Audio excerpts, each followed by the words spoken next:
नमस्कार। इतिहास के पन्नों से कार्यक्रम में आप सभी दर्शकों का स्वागत है। दर्शकों, हर ज़मीन सिर्फ मिट्टी का टुकड़ा नहीं होती, वह अपने भीतर सदियों की कहानियाँ, संस्कृतियाँ, संघर्ष और परिवर्तन समेटे हुए रहती हैं। इन कहानियों के केंद्र में होते हैं वहाँ के लोग, जो उस भूमि को अर्थ और पहचान देते हैं। दर्शकों, आज का हमारा विषय है the land and the people, यानी भूमि और लोग। किसी भी क्षेत्र की भौगोलिक पहचान से लेकर वहां बसने वाले लोगों की जीवन शैली, संस्कृति, परंपराएं और इतिहास तक। इस विषय पे चर्चा करने और जानकारी देने के लिए आज हमारे स्टूडियो में उपस्थित हैं हमारे द्वीप समूह के प्रसिद्ध इतिहासकार श्री मुकेश्वर लाल जी। मुकेश्वर जी, आपका बहुत बहुत स्वागत है हमारे इस कार्यक्रम में। तो दर्शकों, चलिए जानते हैं इस विषय के बारे में विस्तार से। मुकेश्वर जी, सबसे पहले तो हम आपसे ये जानना चाहेंगे, ये जो हमारा विषय है the land and the people, इसमें हम किन किन पहलुओं को शामिल करते हैं? इस विषय के बारे में थोड़ा विस्तार से हमारे दर्शकों को बताएं। आपने जो टॉपिक विषय जो चुना है, लैंड एंड द पीपल, ये बहुत ही विशाल, मतलब इसका दायरा बहुत बड़ा है, क्योंकि भूमि, धरती, उसका अलग एक इतिहास होता है, उसकी ज्योग्राफी होती है, उसका ये फॉर्मेशन कैसे हुआ, ओके, तो उसके बाद फिर वहाँ का वातावरण, मतलब बहुत चीज़ें जो है, और ख़ासकर अंडमान तो इस संदर्भ में बहुत ज़्यादा, मतलब यहाँ का लोगों को जो आकर्षित करती है, यहाँ की ज्योग्राफी, भूगोल जो है, यहाँ का इतिहास जो हमारे देश के क्रांति से जुड़ा हुआ है, फिर यहाँ के जो मानव जो लोग हैं यहाँ बसे हुए हैं, जो हम लोग हैं, हमसे पहले कौन थे यहाँ, जो ट्राइबल्स हमारे यहाँ के जो आदिवासी, उनका इतिहास है, वो यहाँ कहाँ से आए, कैसे आए, कब आए। तो इस तरह का मतलब है ये द्वीप समूह अपने इस आकार में आया कैसे, कैसे इसका निर्माण हुआ जी, है। तो ये सब कुछ है जो हमें मतलब इस तरफ आकर्षित करती है। बहुत सारी, मतलब लोग अगर जानना चाहे तो बहुत कुछ है जी जानने के लिए। जैसे कि जो अल्फ्रेड वेगनर जो थे 1912 में, उन्होंने ये पूरा ये कॉन्टिनेंट का जी जो महाद्वीप होता है उसका ही उन्होंने रिसर्च किया था, साइंटिफिक रिसर्च, और ये जानकारी हमें मिली कि 20,000 करोड़ साल पहले जो है एक कॉन्टिनेंटल ड्रिफ्ट हुआ था जी, है। और फिर वो जो एक सिंगल एक सुपर कॉन्टिनेंट था, वो जो है टूटता हो गया, और टूटते टूटते ये जितने कॉन्टिनेंट्स है, यूरोप है, एशिया है, ऑस्ट्रेलिया है, America, South America, these are all continents, इसकी फॉर्मेशन हुई। उसी दौरान जो है फिर टेक्टोनिक प्लेट्स के मूवमेंट्स हुए अर्थ क्रस्ट के अंदर से, तो उससे हिमालयस का फॉर्मेशन हुआ। उसी समय मतलब अंडमान निकोबार द्वीप समूह का भी फॉर्मेशन हुआ जी। तो ये बहुत गहरा मतलब सब्जेक्ट है, इसमें बहुत डिटेल रिसर्च की ज़रूरत है, और आज भी शोध हो रहा है, आज भी ये ड्रिफ्ट चल रहा है, ये ऐसा नहीं कि रुक गया है। ड्रिफ्ट जो कॉन्टिनेंटल ड्रिफ्ट है ये बहुत स्लो, बहुत धीरे से, लेकिन हो रहा है जी। फॉर्मेशन जो है अलग अलग कई जगह आपको सुनने में मिलेगा। एक नया आइलैंड आ गया है, एक पुराना आइलैंड गैप हो गया है, तो ये सारी चीज़ें हैं। तो इसी से जुड़ा हुआ जो है हमारा अंडमान निकोबार द्वीप समूह का इतिहास और भूगोल जो है इससे मिलता है जी। क्योंकि इसी दौरान जो है हिमालय का जो फॉर्मेशन हुआ, उसका एक्सटेंशन म्यांमार में आया, Arakan Yoma range of mountains, जो आगे चल के मतलब जो है हिंद महासागर से जो है सबमर्ज हो गया, और उसकी जो चोटियां हैं वो ये द्वीप समूह है, इंडोनेशिया तक जाती है जी। फिर यहाँ बायोडाइवर्सिटीज़ है, यहाँ के जो पेड़ पौधे हैं, एनिमल्स है, और मैरीन लाइफ है, इसका अलग है इतिहास। मतलब वो इकोसिस्टम्स ऑफ अंडमान का अगर कोई शोध करता हो तो बहुत कुछ है यहाँ करने के लिए। इस तरह मतलब आपको कितना बताऊं, और लैंड एंड पीपल मतलब बहुत कुछ है जी। हाँ, तो पहले के जो यहाँ लोग आदिवासी जो रहते थे, जैसे हम जानते हैं the great Andamanese, Onges, जारावाज, Sentinelese, यहाँ पे हो गए। हाँ, फिर निकोबार ग्रुप ऑफ आइलैंड्स में जो है ग्रेट निकोबार में शॉम्पेन है, निकोबारीज है। तो ये मतलब, और निग्रिटो जो ये अंडमान के जो प्रजाति है निग्रिटो कहलाते हैं। हाँ, और इनका कहा जाता है कि 60,000 साल पहले से यहाँ पर है जी। अब वो कैसे आए, अफ्रीकन कॉन्टिनेंट से होके आए, माइग्रेट कैसे हुए, ये एक शोध का विषय है। इस पे काम आज भी चल रहा है। जी जी, ये तो रही बात कि अंडमान की उत्पत्ति कैसे हुई। हाँ। अब अगर हम बात करें कि अंडमान का नाम अंडमान कैसे पड़ा, जैसा हमने सुना है कि रामायण से इसका नाम लिया गया है। बिल्कुल, बिल्कुल। तो क्या ऐसा है? इसके हाँ बारे जी, में थोड़ा बिल्कुल बताइए। है, क्योंकि देखिए आज भी उसी विषय पर चर्चा होती है कि अंडमान टॉलमी के टाइम से जो है फर्स्ट सेकंड सेंचुरी से जो जियोग्राफर, ग्रीक जियोग्राफर था, वो अपने सफ़र के दौरान यहाँ से गुजरा। उन्होंने मैप बनाया, जहाजियों के लिए जो नक्शा बनता है वो उसने बनाया। फिर मार्को पोलो, फिर बहुत यहाँ से जहाज़ें जो गुजरती, ट्रेडर्स हो, चाहे एक्सप्लोरर्स हो, चाहे रिसर्चर्स हो, मरीनर्स हो, ये सब जो है उस ज़माने से मतलब जो है, क्योंकि ये एंशिएंट ट्रेड रूट भी रहा है। तो अंडमान को तो सब जानते थे जी। कभी इसका नाम अगमाते हुआ, अंडमानियन हुआ, कभी कुछ अरब लोगों ने कुछ और नाम रखा, चाइनीज ट्रैवलर्स थे उन्होंने कुछ और नाम रखा। तो अब उस पर भी मतलब सही कुछ नहीं है। जैसे चोला राज्य था, जब चोल वंश का जो राजेंद्र वन, उनका भी एक हार्बर, सेफ हार्बर हुआ करता था ननकौरी, जिसके वजह से आज हमारा पोर्ट ब्लेयर कैपिटल है उसका नाम बदल दिया गया, इसको श्री विजयपुरम रखा गया उस चोल डायनेस्टी का उससे जोड़ करके एंशिएंट हिस्ट्री। तो इस तरह तो बहुत है, लेकिन कहा जाता है जब ब्रिटिश यहाँ पर ऑक्यूपाई करे और उनके हिसाब से ये हुआ कि माले के लोग, मलाया के जो लोग, जो पायरेट्स वगैरह यहाँ से गुजरते थे और इस तरफ आते थे, उस समुद्री खजाना यहाँ से ले जाते थे जो सी ट्रेजर्स होते थे। तो उनका मानना ये था कि ये रामायण से जुड़ा हुआ है। This was the land of Hanuman. क्यों जब श्रीलंका को कूच के लिए हनुमान ने पहला प्रयास किया तो इन्हीं टापुओं से होकर के जाना था, लेकिन बाद में वो चेंज होकर के वो धनुषकोटी हो गया, वहाँ चले गए, लेकिन ये नाम रह गया। हनुमान से उच्चारण नहीं हो पा रहे तो वो हंडुमान हुआ।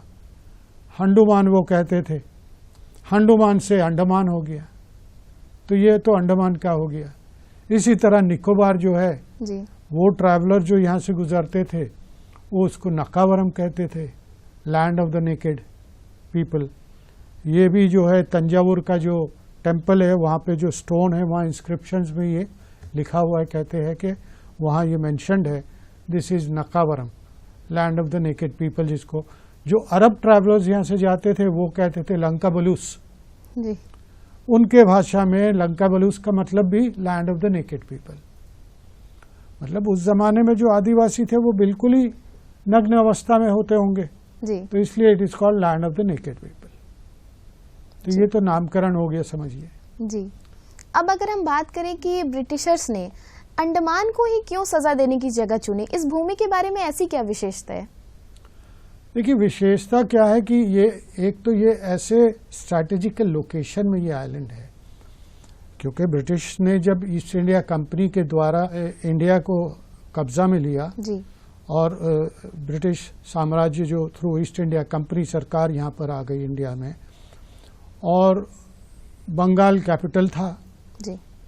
हर बार हम बताते हैं कि बंगाल वाज द कैपिटल शुरुआत में और ईस्ट इंडिया कंपनी का, और उसके बाद फिर वो अपने फैलाव करते गए पूरा हिंदुस्तान में उनका साम्राज्य शुरू। तो उस ज़माने में ये जो नेवल होते थे, नेवी वगैरह, जहाज़ से सफ़र किया जाता था। उस वक्त फ्लाइट्स नहीं थे, जहाज़ से ही सफ़र होता था। तो जो भी जहाज़ें यहाँ से गुजरती तो दो कारणवश यहाँ उनको सामना करना पड़ता मुसीबतों का। एक तो ये था कि ये जो समुद्री लुटेरे होते थे, साउथ ईस्ट एशियन कंट्रीज़ के जो माले पायरेट्स, समुद्री लुटेरे, मलाया के पायरेट्स होते थे, वो जहाज़ों को लूटते थे, अटैक करते थे, और उनका यहाँ मतलब आना जाना लगा रहता था। वो यहाँ के समुद्र से खजाना, जो सी ट्रेजर्स जो होता था वो सब यहाँ से ले जाते थे। और ये जो आज भी हम देखते हैं कि यहाँ जो बे ऑफ बंगाल की खाड़ी जो है वहाँ पे साइक्लोनिक फॉर्मेशन होता है। लो प्रेशर एरिया जब फॉर्म होता है तो साइक्लोन का निर्माण होता है, साइक्लोन फॉर्मेशन होता है। और वो साइक्लोन से काफ़ी जहाज़ें जो यहाँ से गुजरती है, उस वक्त भी जो गुजरती थी, तो वो जहाज़ तूफान में फंस गए और किनारे में अगर उसको फेंक दिया, उस वक्त तो लकड़ी वुडन शिप्स होते थे ना, पाल वाला जहाज़ जो होता है, हाँ, स्कूनर्स वगैरह, तो वो जहाज़ यहाँ किनारे में पटक दिया जाता। अगर वो डैमेज हो गए तो वो उसके जो सेलर्स, मर्चेंट, जो भी लोग उसमें होते थे जहाज़ में, उनको आदिवासी अटैक करके मार देते। कुछ जो बच जाते उनको किसी तरह से बचा लिया जाता था। तो इसी कारण से अंग्रेज़ों को लगा कि अंडमान जो द्वीप है यहाँ पे हमारा एक हार्बर होना चाहिए, सेफ हार्बर, जो ख़राब मौसम में जहाज़ हम रख सके।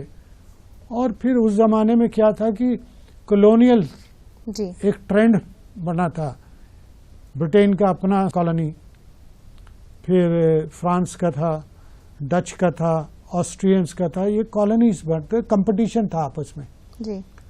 तो ये अगर खाली रहता, किसी और के ऑक्यूपेशन में नहीं रहता, तो शायद कोई और आ जाता। जैसे डेन्स, ऑस्ट्रियंस, इन्होंने निकोबार में कई बार कब्जा किया। वो तो ब्रिटिशर्स ने 1869 में डेनिश ईस्ट इंडिया कंपनी से लिया, क्राउन से, उन्होंने उसको बेचा। There was some deal with them, तो वो ले लिया उन्होंने। लेकिन उससे पहले तो Danish East India Company, Austrians, Portuguese और मोरावियंस, ये लोग आते थे, कॉलोनी भी बसाते थे और ट्राइबल्स को कन्वर्शन के लिए भी आते थे। मोरावियंस तो वो थे कन्वर्ट करने के, उनका जो एक संस्था था, कहीं भी जाते, मिशनरी पीपल जो बोलते हैं ना, देवर दोस काइंड ऑफ पीपल, एक कम्युनिटी था, हर जगह जाके उनका वही काम था जी। तो वहाँ प्रयास हुआ, लेकिन अंडमान में कभी नहीं हुआ। और फिर अंडमान में फिर अंग्रेज़ों ने जब देखा, पहले तो अंग्रेज़ों ने क्या किया, ऑस्ट्रेलिया ऑक्यूपाई किया। तो इंडिया से और दूसरे जहाँ जहाँ उनकी कॉलोनी थी वहाँ से कॉन्विक्ट को भेजते थे ऑस्ट्रेलिया जी। 78 में ऑस्ट्रेलिया, 1777, 1778 में ऑस्ट्रेलिया का सेटलमेंट हुआ। फिर उसके करीब 10 साल बाद 1788 में सर्वे हुआ जी। आर्चिबाल्ड ब्लेयर को भेजा गया कि ये सर्वे करके एक जगह ढूंढो, सेफ हार्बर, बंदरगाह, जहाँ जहाज़ें अपनी हम सुरक्षित रख सके, ताकि हमारे जहाज़ भी सुरक्षित रहे और यहाँ से गुजरने वाले जहाज़ जो होते हैं उनको भी हम प्रोटेक्शन दे सके। और उनको एक, क्योंकि ईस्ट इंडिया कंपनी तो ट्रेडिंग कंपनी था जी। तो जो सुविधा देंगे तो उसका पैसा लेंगे, अर्निंग्स भी हो जाएगी उसकी। तो ये वजह था जो अंडमान को उन्होंने 1788-89 में कब्जा किया जी। लेकिन ज़्यादा नहीं, कुछ 6-7 सालों के अंदर ही जो है कई कारणवश वो छोड़ना पड़ा अंडमान जी। फिर जो आपका सवाल है कि यहाँ पनिशमेंट के लिए इन्हीं को क्यों चुना जी, तब फिर उसका अलग एक इतिहास शुरू होता है। अंग्रेज़ों ने दोबारा, क्योंकि जब पहले 1796 में वो छोड़ के चले गए थे अंडमान, क्योंकि यहाँ बहुत नुकसान होने लगा जी। यहाँ की बस्ती जो बसी थी, बंगाल से लोगों को ला के बसाया गया था, उनमें क्योंकि वो अपना हेडक्वार्टर जो हार्बर था, पोर्ट ब्लेयर हार्बर छोड़ करके नॉर्थ अंडमान में शिफ्ट कर गए, वहाँ लोग मरने लगे। फिर उन्होंने जो है नुकसान देख करके अबैंडन कर दिया जी। फिर 62 साल बाद जब देश में क्रांति हुई 1857 की, तो उनको याद आया कि अंडमान एक ऐसा जगह है जो बहुत दूर है यहाँ से, वहाँ से भागना मुमकिन नहीं है कैदियों को, और ये जो क्रांति के लिए जो बिगुल बजा है, इनको तो दूर रखना ही ज़्यादा अच्छा है। और यहाँ का जो आइलैंड था, यहाँ का जंगल इतना भयानक था, वो एक तरह से टॉर्चर ही था, उसको साफ करना, यातनाएं, वो एक तरह से शुरुआत यातनाएं वहाँ से शुरू होती है जी। यातनाएं से अगर हम बात करें कि जो दूसरा द्वितीय विश्व युद्ध हुआ था, जो जापानियों ने अंडमान पे हमला किया था, तो उस दौरान क्या इस भूमि को नुकसान हुआ था या इस भूमि की स्थिति क्या थी? ये तो बहुत बाद की बात है जी। शुरुआत में तो 1857 के बाद ही जो है 1858 से अंडमान जो है अपने कब्जे में अंग्रेज़ों ने ले लिया और यहाँ काला पानी की सज़ा देने लगे। ओके, और इसको लोग काला पानी के नाम से जानने लगे। क्रांतिकारियों को भेजना शुरू हुआ। यहाँ जो है हम जब लैंड की बात करते हैं तो पीपल जी की जब बात करेंगे तो यहाँ से शुरू होता है पीपल का इतिहास, कि यहाँ पीपल कैसे आए, लोग कैसे आए। जी तो वो आए, अंग्रेज़ों ने जो क्रांतिकारियों को यहाँ भेजा, उनको यहाँ बसा दिया, यहाँ से वो लौट के जा नहीं पाए।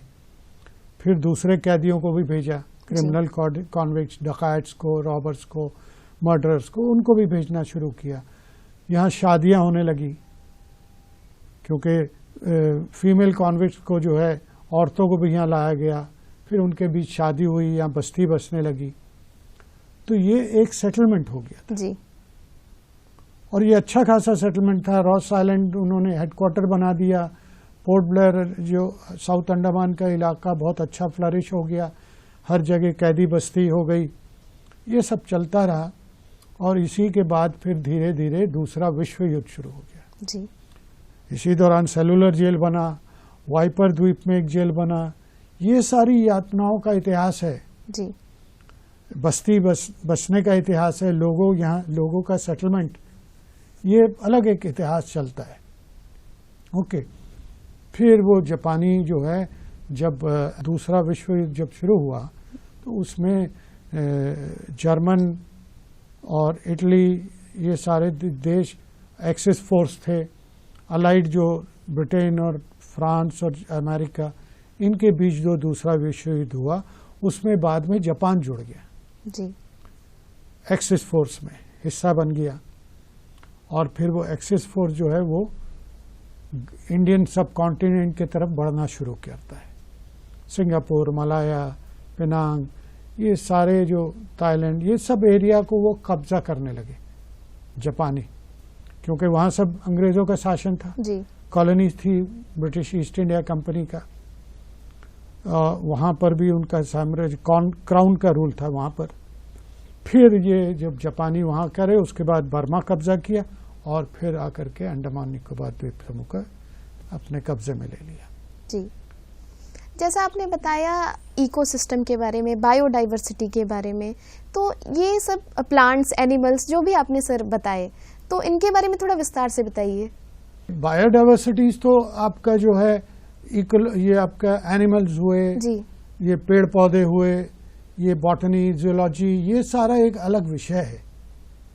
ठीक है, वो तो यहाँ का मतलब धरती है, जो ज़मीन है, यहाँ पे जो उगता है, यहाँ का जो इकोसिस्टम जैसे फ्लरिश हुआ, यहाँ जंगलात हुए, उसका अलग एक वो है कि यहाँ पे बहुत वैरायटी ऑफ फॉरेस्ट है जी। डेसिडुअस फॉरेस्ट भी है, यहाँ एवरग्रीन रेन फॉरेस्ट है,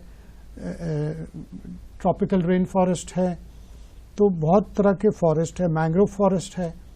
फिर इकोसिस्टम भी इसी से है जुड़ा हुआ, मैरीन इकोसिस्टम है, कोरल इकोसिस्टम है, फॉरेस्ट इकोसिस्टम है। फिर यहाँ हाँ ये है कि यहाँ पे जानवर जो है वाइल्ड एनिमल्स नहीं है, एक्सेप्ट फॉर समुद्र में जो हमारा क्रोकोडाइल है, जिससे आज भी लोग भयभीत होते हैं, डरते हैं, जिसके वजह से टूरिज्म में नुकसान होता है। तो वो एक है क्रोकोडाइल्स। दूसरा वाइल्ड एनिमल है जो यहाँ का एंडेमिक, जो यहीं के है। बाकी तो कई जानवर को अंग्रेजों ने ला करके यहाँ छोड़ दिया। तो यहाँ पे जो वाइल्ड बोर है, जंगली सुअर जिसको बोलते हैं, वो सब है। स्नेक्स है बहुत जी। फिर इंसेक्ट्स है, फिर पक्षी है, एविफोना जो बोलते हैं। तो उसमें कई एंडेमिक टू एंडेमिक्स है और कई ला करके या दूसरे जगह भी पाए जाते हैं, यहाँ भी पाए जाते हैं, कुछ केवल यहीं पाए जाते हैं। ओके, और कुछ ऐसे चीज़ें हैं जो अंग्रेज़ों ने ला करके अपने जब सेटलमेंट के दौरान, जैसे एलिफेंट है, डियर्स है, स्पॉटेड डियर्स है, चीतल है, मायना है, चिड़िया, स्पैरो है, हाँ, ये सब अंग्रेज़ों ने ला करके यहाँ छोड़ा जी। तो ये तो यहाँ का बायोडाइवर्सिटी में है। मरीन लाइफ बहुत बड़ा वास्ट डाइवर्सिटी है उसमें। लोगों का जो है जब यहाँ आना शुरू हुआ तो यहाँ एक और चीज़ डेवलप हुई, वो बायोडाइवर्सिटी ऑफ कल्चर। जी ओके, तो जब कल्चर की डाइवर्सिटी हुई तो जो लोग आए पहले, क्रांतिकारी हो या क्रिमिनल कॉन्विक्ट्स हो, वो सब अलग अलग देश के अलग अलग प्रांत से लाए गए जी और फिर वो यहीं बस गए। शादियां हुई, कुछ बाद में अपने परिवार को भी लाना शुरू कर दिए, वो भी यहाँ बस गए। और फिर वो एक मिनी इंडिया इसीलिए इसको बोलते हैं ना, मिनिएचर इंडिया, क्योंकि हर प्रांत के लोग आए और यहीं बस गए और एक दूसरे के कल्चर को, भाषा को एडॉप्ट किया। तो यहाँ एक भाषा भी आ गई जी जो हिंदी यहाँ की है, उसमें आपको स्त्रीलिंग और पुल्लिंग जी जो बोलते हैं जेंडर वो नहीं मिलेगा, क्योंकि हर लोग अपने सुविधा के हिसाब से एक नया भाषा जो कोलोकियल लैंग्वेज बोलते हैं वो डेवलप हो गया, बोलचाल की भाषा। इसीलिए आज भी जो दूसरे प्रांत के जो लोग यहाँ आते हैं और बसते हैं उनको बहुत आसान होती है, क्योंकि ये लिटरेरी हिंदी नहीं है जी अपने सुविधा के हिसाब से बनी हुई है ना भाषा। इट इज कॉल्ड हिंदुस्तानी। जी और ज्यादा शुरुआत में जो लोग यहाँ से आए थे वो यूपी के थे ज्यादातर। जी वो भाषा कुछ महाराष्ट्र के थे, तो कुछ शब्द वहाँ के यहाँ, यहाँ के वहाँ, ऐसे एक्सचेंज ऑफ वर्ड्स जो है वो सब मिल के एक भाषा बना है जिसको हम हिंदुस्तानी लोकल भाषा या लोकल हिंदी ये कहते हैं। जी लोगों में भी फिर वो एक दूसरे से शादी ब्याह भी रचने लगा, मतलब इंटरकास्ट, इंटर रिलीजन सब कुछ होने लगा यहाँ पे। तो ये एक यहाँ का एक खासियत है जो बाद में भी पीनल सेटलमेंट के साथ समय जो शुरू हुआ वो पोस्ट इंडिपेंडेंस में चलता रहा। जी जैसे प्री इंडिपेंडेंस में हमारा जो कंट्रोल है वो government of India, British government of India से होती थी। आज भी हमारा administration is under the central government, government of India. उस जमाने में भी चीफ कमिश्नर थे, बाद में यहाँ चीफ कमिश्नर हुए और अब वो जो है 1982 में जा करके वो यहाँ पे फिर लेफ्टिनेंट गवर्नर चीफ कमिश्नर से, जो पहले कंपानी साहब थे वो बन गए। ML Kampani was the first governor general of, lieutenant governor of Andaman. जी आज अगर हम इतिहास की दृष्टि से देखें कि तो क्या आज भी अंडमान में वो इतिहास जीवित है या उसमें कुछ बदलाव आए हैं? नहीं, देखिए इतिहास में कोई बदलाव नहीं आया। जी ठीक है, वो हम पिछला इतिहास जो हमारा रहा, गुलामी का हो जी या यातनाओं का हो या दूसरे मुल्क के लोग आकर के जो हमारे हिंदुस्तान में राज करते थे, वैसे ही राज अंडमान का भी इतिहास रहा है। अंग्रेज़ों ने ऑक्युपाई किया, कब्जा लिया, अंग्रेज़ों ने बस्ती बसाई। हमारे जो वंशज पूर्वज थे जो जो जो यहाँ आकर के बसे, जिनको अंग्रेज़ों ने बसाया, they were subjects of the British. Okay जी उसके बाद फिर 42 के बाद जब जापानी आ गए यहाँ पे, फिर हम जापानियों के कंट्रोल में आ गए। उनका शासन चला 3.5 साल तक, 1942 से लेके 1945 अक्टूबर तक, तो वो राज करे। फिर अंग्रेज आकर के रीऑक्युपाई किया उन्होंने।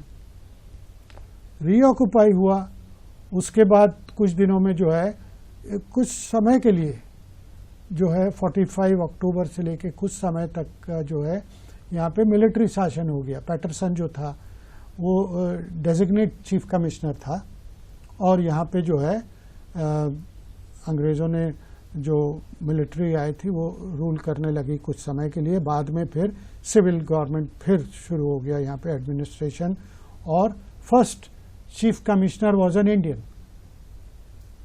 1946 में फरवरी, समवेयर इन फरवरी जो है वो I Majid, he was an ICS officer, Inamul Majid, उसको चीफ कमिश्नर बनाया गया। 47 में आज़ादी मिली है, उससे पहले ही जो है इनामुल मजिद बन गया चीफ कमिश्नर यहाँ का। हालांकि उसको because of his dubious activities उसको यहाँ से ट्रांसफ़र कर दिया गया इमीडिएटली, टेलीग्राफिकली, क्योंकि उस दौरान आज़ादी होने वाली थी। वहाँ का अलग बड़ा बहुत ही इंटरेस्टिंग हिस्ट्री है कि अंग्रेज़ चाह कर भी उनको नहीं चाहते थे जी। कि अंडमान निकोबार दे दे इंडिया को, लेकिन क्योंकि during that period only it was a part of government of India, तो उनको हालांकि बहुत विचार विमर्श हुआ, डिस्कशन हुआ, क्लेम्स एंड ऑब्जेक्शंस बहुत हुए कि नहीं ये, क्योंकि नेवल स्ट्रैटेजिकली अंडमान का जो इम्पोर्टेंस था, वेरी इंपॉर्टेंट नेवल बेस हो सकता था और एयर बेस हो सकता था, जिसके कारण वो देना नहीं चाहते थे। लेकिन माउंटबैटन ने इंसिस्ट किया, और जब ये सारी जो उनके वहाँ काउंसिल में ब्रिटेन में डिस्कशंस जब होती थी कि they were not willing to part of it Andaman and Nicobar. फिर कुछ था कि बंगाल को इंडिपेंडेंट रखा जाए, अंडमान आइलैंड्स को बंगाल से जोड़ दिया जाए और हिंदुस्तान का हिस्सा ना हो। ये पाकिस्तान, बहुत इसकी गहराई है, it's a deep study of this history. इसको ऐसे ही मतलब मैं यहाँ बोल दूं और हो जाएगा, नहीं, समझने की बात है। ये समझिए कि 1956 तक तो अंग्रेज़ों ने ऑन ये जो निकोबार का जो एयरफील्ड है, रॉयल ब्रिटिश एयरफोर्स जो है उसके लिए उन्होंने यूज़ किया उसको 1956 तक ऑन अ अंडरस्टैंडिंग लीज। और वो ये भी चाहते थे कि अंडमान निकोबार आइलैंड्स जो है इनको दिया ना जाए, इसको या तो अगर देते भी है तो इसको लॉन्ग टर्म लीज में हम लोग रख ले। ये सारी चीजें हैं, there are documentary evidences, lot of research can be done on this, समझे। तो ये land and people is very interesting for अंडमान्स।